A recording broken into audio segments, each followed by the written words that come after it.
Dans cette vidéo, je vais vous expliquer la fonction base, bossage, extrudé. En fait, c'est une des premières étapes de création d'une pièce en 3 dimensions. Alors, je vous explique. On va créer une nouvelle pièce, un nouveau fichier. Alors, on va faire la petite page blanche. Et on va sélectionner le mode 3D, le mode pièce. Alors, on s'assure qu'on voit que la couleur est différente ici, là. Si je clique ici ou ici, on voit qu'on sélectionne différentes options. Alors, on s'assure d'avoir sélectionné pièce et on fait OK. Je vous explique rapidement. Le concept, c'est qu'on va créer une esquisse en 2 dimensions de la forme qu'on veut, de la dimension qu'on veut, et ensuite, on va créer l'extrusion. L'extrusion, c'est en fait la création d'un solide. Alors, l'option base, bossage, extrudé, c'est l'option qui est ici. C'est dans le ruban fonction. Alors, je vous explique rapidement comment ça fonctionne. Je m'en vais dans le mode esquisse. Je peux créer différentes formes d'esquisse. Par exemple, je crée un cercle. Je crée un rectangle et je peux créer les lignes que je veux. Et j'ai créé 3 esquisses différentes. Ensuite, je peux faire la fonction extrusion, base, bossage, extrudé. Et je peux lui donner une certaine profondeur, une certaine hauteur d'extrusion. Alors, le principe, c'est qu'on crée du solide comme ça. Alors, je vais recommencer.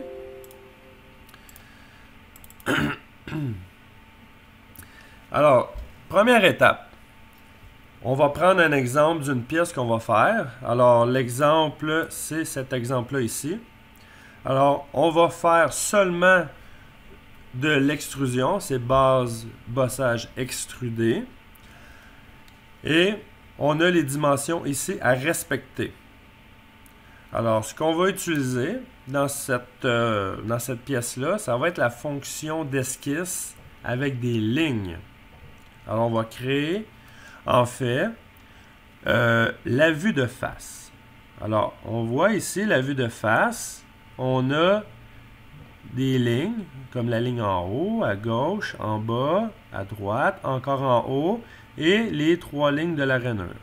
Alors, le principe, c'est qu'on va créer une esquisse en représentant la vue de face pour ensuite faire une extrusion en 3 dimensions avec une certaine profondeur. La profondeur, dans ce cas-là, ça va être cette profondeur-là ici qui est de 1 pouce 250. Alors, imprimez-le. Moi, je l'ai imprimé, fait que je ne vous le montrerai pas dans la vidéo. Alors, c'est ça. Je retourne dans SolidWorks. Et là, ce que vous n'avez pas remarqué, mais ce que je vais vous expliquer, ce qui est quand même important, c'est qu'on a un fichier vierge. OK? Il n'y a pas de dessin, il n'y a rien. Alors, je veux commencer mon esquisse. Alors, je m'en vais dans le mode esquisse. Et je vais sélectionner la ligne. Alors, en sélectionnant l'icône de la ligne, il me demande sélectionner, on le voit ici à gauche en jaune, sélectionner un plan ou créer une esquisse pour l'entité. Alors, on a différents choix. Ici, on va aller dans l'icône orientation de la vue. Je vais aller en mode 3D. On a la vue de face qui est ici. On a la vue du dessus qui est ici. Et on a la vue de droite qui est ici. En fait, c'est des plans. Plan de face, plan de dessus, plan de droite. On peut aussi créer des plans de gauche, des plans en angle. Là, on ne rentrera pas dans les détails. Mais le principe, c'est qu'il faut sélectionner automatiquement. Il faut sélectionner un plan pour créer l'esquisse. Alors, on va faire ça simple. On va prendre le plan de face. Alors, on clique. Là, ici, je l'ai en vue 3D, mais je vais retourner initialement comme vous l'avez vu. On va cliquer sur le plan de face. Vous voyez, là, le plan de face devient orange. On clique dessus. Et là, maintenant, on est prêt à faire notre esquisse. Ici, on a les deux flèches rouges. En fait, c'est l'origine du dessin. Bon, on va commencer. On va créer une ligne. Alors, j'ai la fonction ligne d'activer. Je vais commencer au centre de mon dessin, de mon origine. Je clique une fois. Une fois. Et là, avec ma souris, je peux régler la longueur, l'angle que je veux. Sauf que là, dans le dessin qu'on a, c'est des lignes droites, là, horizontales et verticales. Alors, je vais commencer avec la ligne de droite. Alors, je m'en viens. Vous voyez ici, là? Dès que j'atteins la verticalité, c'est écrit 90 degrés et on a un petit curseur jaune qui dit que c'est vertical. Alors, c'est comme une espèce d'aimant. Okay? Ça veut dire que ici, je peux avoir le 45. Je peux avoir la verticalité. Je peux avoir également un autre 45, mais en fin de compte, c'est 135. Je peux avoir une ligne horizontale à 180. Je peux également avoir 135 de l'autre côté. Je peux avoir 90 par en bas, et ainsi de suite. Alors, je veux créer une ligne verticale vers le haut. Et je peux régler aussi la longueur approximative. Vous voyez, là, 2 pouces, 1 pouce 500, 1 pouce, et ainsi de suite. Alors, j'ai ma dimension sur mon plan qui est de 1 pouce 250. Alors, je peux placer mon curseur là. Ça ne donne rien de perdre du temps à essayer de placer ça à 1 pouce 250. De toute façon, on va faire la cotation de la ligne. Alors, je peux la mettre n'importe où, comme ça ici. On clique une deuxième fois, et là, la ligne est là.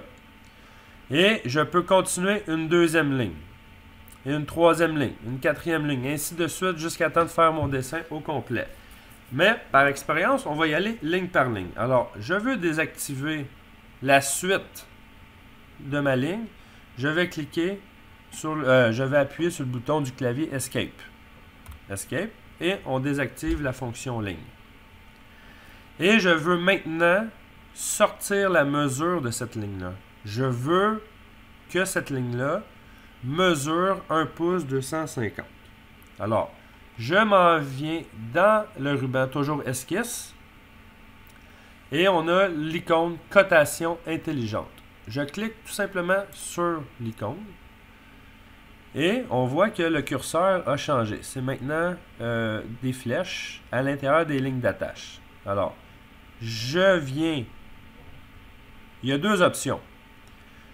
Pour dire que cette ligne-là fait 1 pouce 250, je peux soit aller, par exemple, cliquer sur la ligne. On voit que ça devient tout orange. Je clique une fois. Et je viens sortir, en fait, je peux orienter la cote comme que je veux. Je viens sortir la mesure, je reclique une deuxième fois. Et là, je suis en mode combien que ma ligne mesure, là. Okay? Je veux que ma ligne mesure 1 pouce. Là, je vais l'écrire sur le clavier. 1 pouce 250. Enter. Et ma ligne fait maintenant 1 pouce 250. L'autre option qui aurait été possible, là j'appuie sur Escape, je veux supprimer ma cote. Alors, je sélectionne ma cote. On ne sélectionnera pas le chiffre, parce que le chiffre, on peut le modifier. Alors, je vais sélectionner la ligne de cote, en fait les flèches, et je peux cliquer Delete. Et je supprime la cote. Alors, l'autre option de cotation, je clique toujours cotation intelligente. Au lieu de sélectionner, par exemple, la ligne, je peux sélectionner d'un point à un autre point. Vous allez voir, dans certaines situations, c'est mieux de faire d'un point à l'autre point. Des fois, c'est mieux de sélectionner tout simplement la ligne. Alors, je peux sélectionner, je vais juste faire un zoom. Je sélectionne, par exemple, le point en bas. Je clique une fois. Et je clique une deuxième fois sur le point d'en haut. Et je sors ma cote. Et voilà. Bon, on va continuer. J'ai créé ma ligne de droite. Ensuite, je veux créer une deuxième ligne. Alors, je reclique sur l'option ligne. Je m'en viens à partir de ce point-là ici, d'en haut à droite. Et je veux sortir une ligne comme ça ici, horizontale. Je clique n'importe où. Peu importe la longueur de la ligne, c'est pas grave, on va la coter. Je vais faire Escape pour enlever le mode ligne. Je vais appuyer sur cotation intelligente. Je sélectionne ma ligne. Je clique. Je sors la cote. Et cette mesure-là doit faire 500 millièmes de pouce. Alors, 0.500. Enter. Et voilà, on a fait notre ligne horizontale. Et on continue comme ça jusqu'à la fin de la pièce. Alors, je vais le faire rapidement. Je clique sur ligne. Je m'en viens ici. Je sors une ligne par en bas. Je vais faire Escape. Je fais cotation intelligente. Je sélectionne ma ligne. Et ma dimension doit être de... Là, on peut faire même des calculs. Si on regarde le plan, la hauteur totale de ma pièce, c'est 1 pouce 250. Je n'ai pas la profondeur de la rainure. Alors, j'ai par exemple la hauteur à partir du bas de ma pièce à aller au fond de ma rainure, qui est de 750.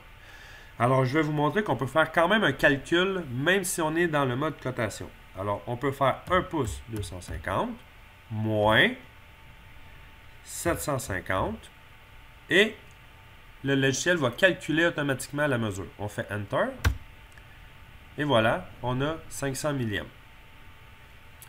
On continue. Ligne, comme ça ici, cotation. C'est 1 pouce la largeur. Bon, là, vous voyez, là, je commence à être un petit peu à côté de mon dessin. Alors, je peux faire une translation. CTRL, on appuie sur la roulette de la souris et on peut bouger notre plan vers la droite. On continue. Ligne. On fait une ligne. Oups. Ligne.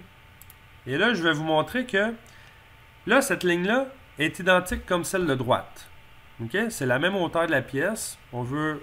c'est les mêmes dimensions. Alors, je vais vous montrer que si je continue mon curseur jusqu'en haut, et voilà, on voit qu'il y a comme une espèce d'aimant. Bon, ça veut dire que si je clique là, c'est la même hauteur qu'à droite. Alors, je n'ai même pas besoin de faire de cotation. Je sais qu'il va avoir la même valeur qu'à droite. Alors, je clique. Et voilà, on a la même valeur qu'à droite. Et on continue. Ici, on va faire cotation. On va cliquer sur la ligne. Et cette mesure-là doit être également de 500 millièmes. Ligne. On descend jusqu'en bas. Et là, c'est le même principe. On descend en bas jusqu'à la même chose que le côté droit. Alors, je continue jusqu'à temps que, hop, là, on voit que c'est à la même hauteur. Je clique, ma ligne est créée. Et ensuite, je dois fermer. À chaque fois qu'on crée une extrusion, on doit obligatoirement avoir une esquisse qui est fermée. Ça veut dire qu'il n'y a pas d'ouverture. Il ne manque pas une ligne pour faire. Il faut que ce soit un contour complet. Alors, je crée la ligne, évidemment, du bas de ma pièce jusqu'à l'origine. Et voilà. On voit que ça change automatiquement de couleur. Ça veut dire que l'esquisse est complètement fermée. Alors, quand on a terminé, on peut faire Escape pour désactiver le mode ligne ou désactiver le mode cotation intelligente. Et ici, on a deux icônes. En mode esquisse, c'est que là, on est dans le mode esquisse. Mais il va falloir sortir du mode esquisse pour créer l'extrusion. Alors, c'est comme si on est dans le mode esquisse, puis tantôt on va être dans le mode extrusion. Alors, ici, cette icône-là, c'est pour sortir du mode esquisse. Ça ici, c'est pour en fait annuler l'esquisse qu'on a fait. Alors, on va sortir du mode esquisse et l'esquisse a été créée. Maintenant, on va faire une fonction d'extrusion avec l'esquisse qu'on vient de créer. Alors, fonction, base, bossage, extrudé. Et vous voyez qu'il y a une espèce d'aperçu et une fenêtre à gauche. On va s'en tirer avec deux options d'extrusion dans le mode extrusion. Ici, on a la première option qui est en fait borgne. Borgne, ça veut dire que c'est pas à l'infini, c'est pas une extrusion à l'infini, c'est plutôt une extrusion avec une certaine dimension. Par exemple, je veux que ma pièce soit 1 pouce de profondeur. On voit qu'il y a 1 pouce de profondeur. Jusqu'à un sommet, jusqu'à la face translatée, jusqu'au corps plein milieu, on ne l'utilisera pas. Okay? Fait qu'on s'en tire relativement simple à seulement l'option borgne et avec l'option de la profondeur. Alors, si on regarde le plan, la profondeur de ma pièce, c'est 1 pouce 250. Enter. Et vous voyez, j'ai la profondeur. Je fais le petit crochet ici pour dire OK, ou le crochet ici qui est OK. Les deux, c'est la même chose. Et voilà, on a notre extrusion qui a été faite. Alors, avec l'esquisse, on a fait la vue de face en respectant les mesures. Et ensuite, on a fait la fonction extrusion pour créer le solide. Par exemple, je vous explique rapidement. Vous vous êtes trompé sur une mesure, par exemple, qui est ici. OK? Vous avez écrit 500 millième, mais en réalité, c'est 625 millième. Alors, comment je peux retourner pour corriger la mesure? On a le menu de gauche. Ici, c'est l'historique de la création de notre solide. On voit ici qu'il y a un bossage extru 1. Ça, c'est la fonction base bossage extrudé. Sauf que, comme j'ai dit tantôt, pour créer l'extrusion, il faut créer l'esquisse avant. Alors, la petite flèche noire ici, on va cliquer dessus. On voit que l'esquisse est rattachée à la fonction bossage extrudé. Alors, on clique une fois sur esquisse et on voit qu'il y a des options qui apparaissent ici. Et il y a juste une option qu'on va utiliser dans tout ça, c'est éditer l'esquisse. Alors, on édite l'esquisse, on clique une fois dessus. Et là, on retourne dans notre esquisse avec les cotes. Et là, comme j'ai dit tantôt, cette mesure-là, c'est pas 500 millième, c'est 625 millième. Alors, on clique une fois sur la cote. Et on va changer la valeur. Et on voit que visuellement, la pièce a changé aussi. C'est rendu plus large. Une fois qu'on a changé la cote, on a tout simplement à quitter l'esquisse. Et on voit que le 3D a été changé. Alors, je vais juste remodifier l'esquisse. Je retourne esquisse, éditer l'esquisse. Je clique sur la cote, 500 millième, Enter. Je quitte l'esquisse. Et voilà, ma pièce est complétée. Et maintenant, je vais l'enregistrer. Je fais fichier enregistré. Pas fichier, mais on fait l'icône enregistrer. Et je vais enregistrer la pièce où je veux. Évidemment, vous allez écrire votre nom pour savoir à qui est la pièce. Et vous allez écrire base extrudée numéro 1. Et on fait enregistrer. Et voilà, le solide est créé.